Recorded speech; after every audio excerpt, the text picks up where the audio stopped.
In this presentation, we're going to go over how to book a new patient on Viewpoint. The first thing you want to do is to log in. Once you log in, you want to click the ultrasound room image here to the far right, which is where all patients' clinical information is inputted. Once you do that, click on the Patients button up here, and that allows you to search for the patient of interest. So let's say our patient's name is Patient Test. So let's type Patient Test and click Enter.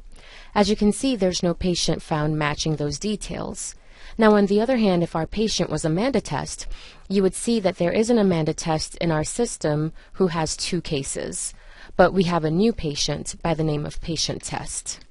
The instructions actually tell us to click on Book New if this is a new patient that we want to input into our database. As you can see, the screen is quite blank. So let's start by adding basic demographics, like her date of birth. Next, we want to click on New Case. Here you choose whether or not this is OB or GYN related visit. We'll click on OB because if you can answer OB, you'll be able to answer GYN. OB is a lot more detailed than GYN, and you can see more information pops up here. Now, I find the easiest place to click is History, because it's a lot more comprehensive. And in addition, as you answer questions in any one of these boxes, since there's overlap, you'll see certain boxes checked off without actually clicking in those fields.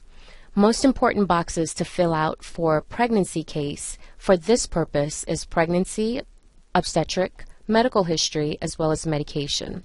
So we'll start from the top. You want to add the last menstrual period so we can estimate when her due date will be. And then you want to input baseline information like height and weight to calculate BMI. And then you want to add whether or not there's any drug, alcohol, or drug use.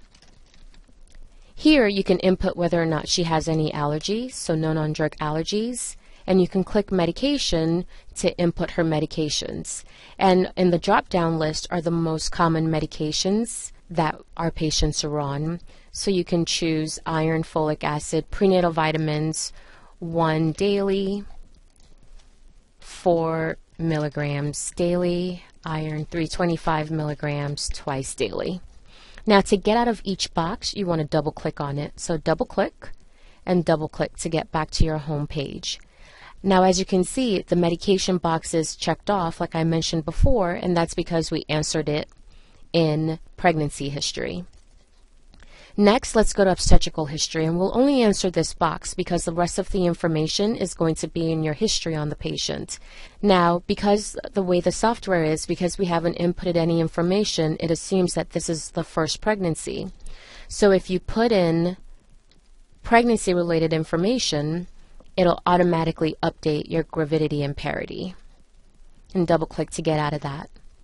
And then we'll go to medical history and allergy because we answered that is already clicked off, but let's say she's healthy. We'll double click out of that and double click out of that. And we're done with the basic demographic information. Now you click on New Examination to start your exam, and voila, the rest of the chart pops up. The next presentation will go into detail into how to start an exam, assign an exam, and complete your report.